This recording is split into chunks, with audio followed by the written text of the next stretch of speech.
Before you rush into another day, before you open your phone, before the noise of the world tells you who to be, pause. This message is not about motivation. It's about alignment. Stay with me until the end, because the final lesson will quietly change the way you see your entire life. The truth is, before the world ever touches you, before emails, before headlines, before expectations and opinions and noise flood your senses, there is a quiet moment that belongs only to you. And that moment, small, fragile, often ignored, is where your entire day is decided, because the first voice you listen to in the morning becomes the lens through which you experience everything that follows. Most people don't realize this. They wake up already late, already anxious, already apologizing to life, and without knowing it, they hand over the steering wheel of their day to urgency instead of intention. Think about it. The moment your eyes open, your mind begins to search for meaning. Who am I today? Am I safe? Am I enough? What is expected of me? And if the first answer it receives comes from a buzzing phone, a missed notification, a comparison on social media, or yesterday's unfinished worry, then you've already outsourced your power before you've even stood up. But imagine something different. Imagine waking up and choosing consciously to speak to yourself before the world speaks at you. Even one sentence, whispered internally, like a quiet prayer or a steady anchor. I am grounded. I am capable. I will move through this day with presence. That single choice doesn't make your life perfect, but it makes you present.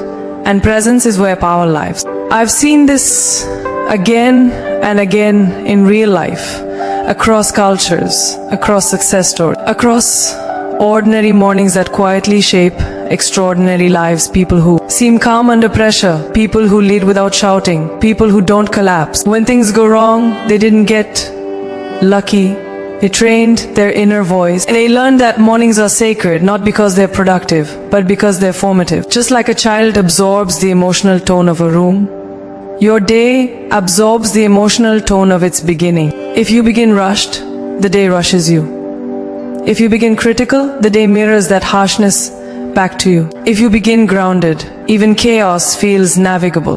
This isn't mysticism, it's awareness. The mind is most impressionable in those first minutes, when defenses are low and intention can still take root. And yet, so many people treat that moment carelessly, like it doesn't matter, like it's disposable. But nothing about the way you start is neutral. Every beginning carries a direction. Think of it like tuning an instrument before a performance, no matter how talented. The musician, if the tuning is off, the entire symphony feels strained. Your inner voice is that tuning. And here's where it gets even more important. The voice you listen to most eventually becomes the voice you believe. If the first thing you hear is stress, your nervous system learns to live in alert mode. If the first thing you hear is doubt, your mind starts scanning the day for evidence that you're not enough. But if the first thing you offer yourself is reassurance, steady, honest, compassionate reassurance, you begin to move through life differently, not louder, not faster, but truer. This doesn't mean pretending everything is fine. It means choosing to meet reality without panic. There's a deep spiritual intelligence in that choice. Across traditions, cultures, and philosophies, mornings have always been treated as thresholds, bridges between what was and what can be. And thresholds demand intention, even if you have 5 minutes, especially if you only have 5 minutes, because intention is not about time, it's about attention. You don't need a perfect routine or a silent room or a mountain view. You need presence. You need to pause long enough to remember that you are not behind, you are becoming. And that remembrance changes how you walk into the world. I've met people at the peak of achievement who still wake up with a knot in their chest. And I've met people with very little who wake up with clarity and quiet confidence. The difference isn't circumstance, it's relationship. Relationship with the self. The ones who start their day grounded have learned to listen inward before they react outward. They don't silence fear, they contextualize it. They don't chase motivation. Why create alignment And alignment is subtle, it doesn't shout, it steadies. When you begin your day aligned, setbacks don't feel like verdicts. They feel like feedback. Conversations don't feel like battles, they feel like exchanges. Even failure loses its sting because it no longer threatens your identity. That's the quiet miracle of choosing your inner voice first. And if you're thinking, but my mornings are chaotic, my life is demanding, my responsibilities are heavy, let me tell you something gently, but clearly. That is exactly why this matters for you more than anyone else. Chaos doesn't disappear when ignored. It organizes itself when met with calm. And calm is a practice, not a personality trait. You practice it in the moments no one sees. The moment you decide not to reach for your phone immediately. The moment you take one conscious breath. The moment you ask yourself, what kind of energy do I want to carry today? That question alone is transformative because it places you back in authorship. And authorship is everything. Without it, life feels like something that happens to you. With it, life becomes something you participate in. This first lesson isn't dramatic, but it is foundational. If you skip this, everything else becomes harder. Because discipline without inner alignment becomes punishment. Ambition without inner clarity becomes exhaustion. Success without inner grounding becomes emptiness. This is why I'm asking you no, inviting you to stay with this me. Sarge, because the lessons ahead build on this one. And they go deeper. And if this is already stirring something inside you, trust me, what's coming next will challenge you in the best possible way. The next insights will show you how self-respect is built, how resilience is trained, how purpose quietly reveals itself, but none of that can land if your inner world is chaotic from the moment you wake up. So tomorrow morning or even later today, if this is your beginning, try something simple but radical. Before the world defines you, define yourself, even softly, even imperfectly. Say to yourself, I am here, I am awake, I am willing. That willingness is enough to start. And as you keep listening not just to this message but to the deeper voice within you, you'll begin to notice something shift. Life won't slow down, but you will stop being dragged by it. And that quietly is where transformation begins. Stay with me, because if this first truth opened a door, the next ones will show you how to walk through it, and missing them would mean missing the very tools you've been searching for. Discipline is one of the most misunderstood words in our lives. Somewhere along the way it was taught to us as restriction, as pressure, as something heavy and joyless. But the deeper truth is this: discipline is not punishment. It is devotion. It is the purest form of self-respect you can practice when no one is watching. Think about it for a moment. Everything you admire in others, the calm confidence, the quiet strength, the consistency, the grace under pressure, none of it appeared overnight. And none of it came from motivation alone. Motivation is emotional, it rises and falls like weather. Discipline is spiritual.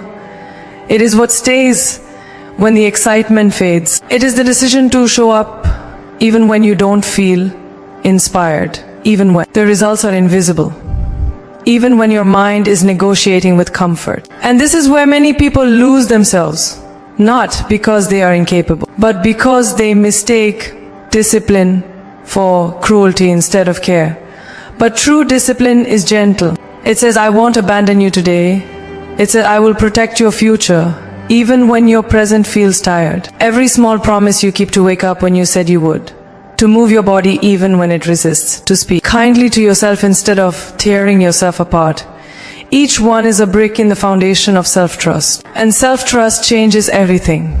Without it, confidence is fragile.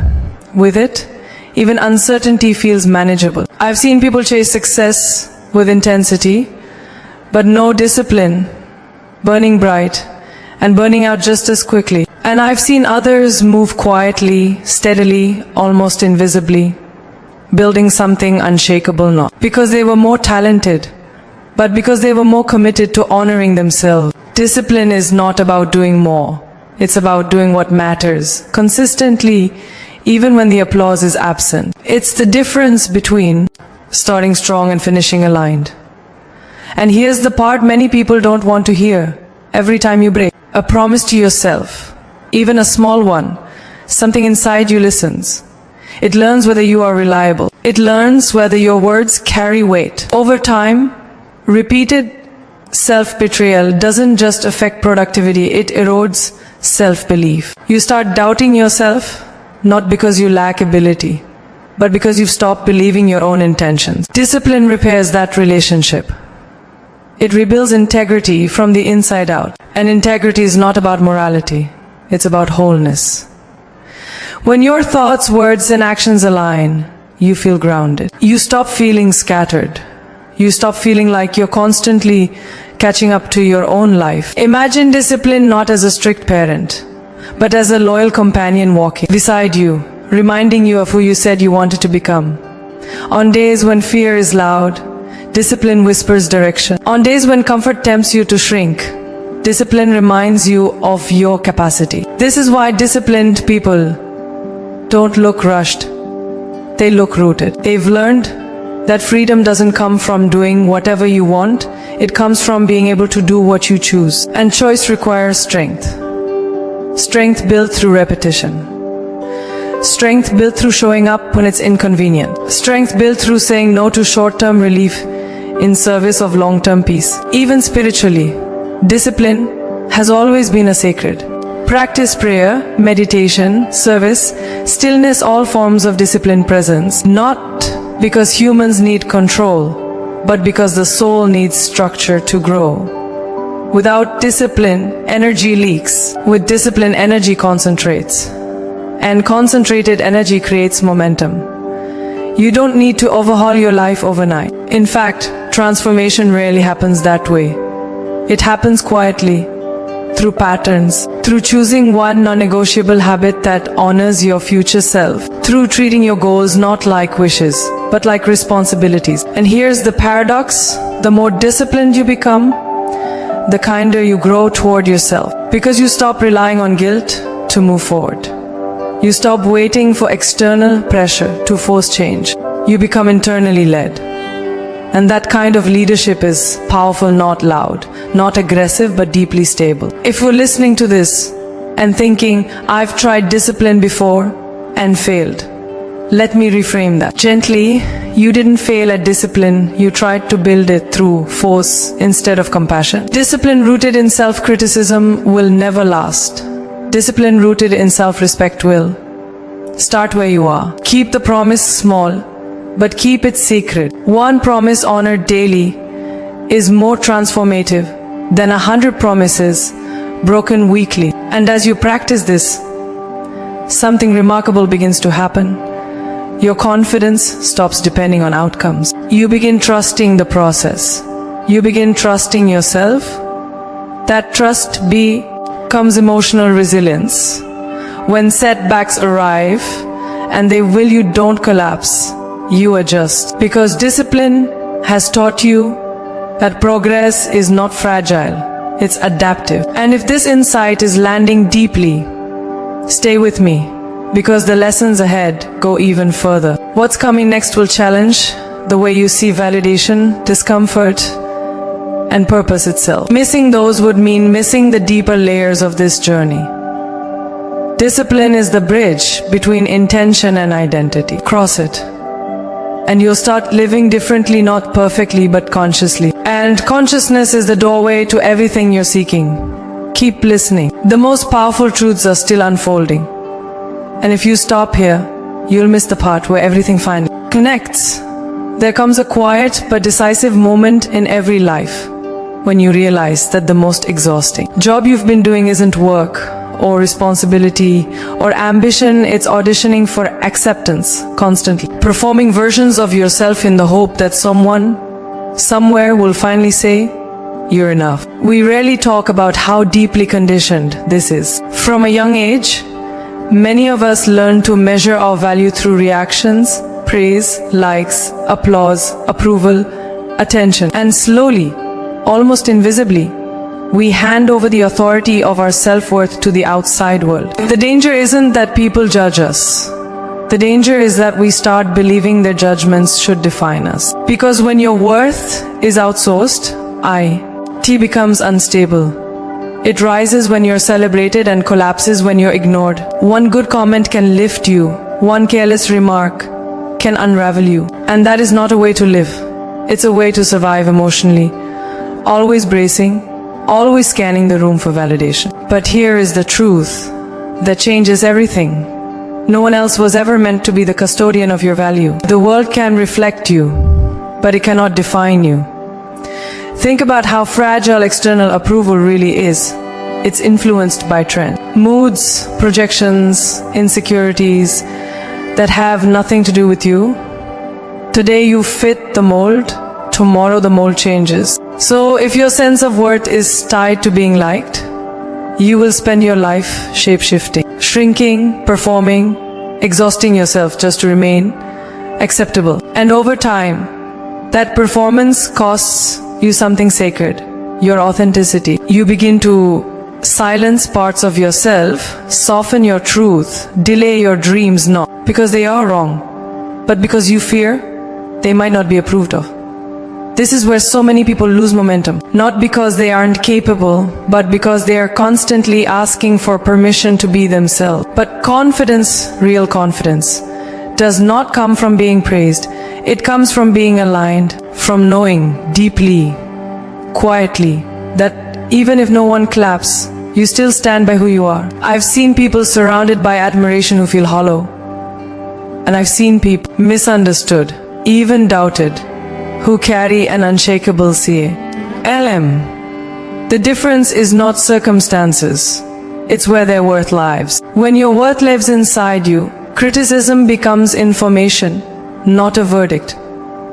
Rejection becomes redirection, not a definition. You stop internalizing every opinion as truth. You start filtering. And that filter is wisdom. Spiritually, this is one of the most liberating shifts you can make. Because the moment you stop asking, do they approve of me? And start asking, am I acting in integrity with my values? Your nervous system relaxes. You are no longer chasing mirrors. You are building roots. Roots don't need applause to grow. They grow in silence, in darkness, in consistency. And from those roots, strength emerges naturally. This doesn't mean you stop caring about people. It means you stop giving them authority over your identity. You can listen without obeying. You can receive feedback without surrendering your self-respect. That is emotional maturity. And it's rare, not because it's complicated, but because it requires courage. The courage to disappoint. The courage to be misunderstood. The courage to say, this is who I am becoming, even when the room grows quiet. Many people confuse worth with achievement, but achievements fluctuate. You can win today and fail tomorrow. If your worth is tied to outcomes, your inner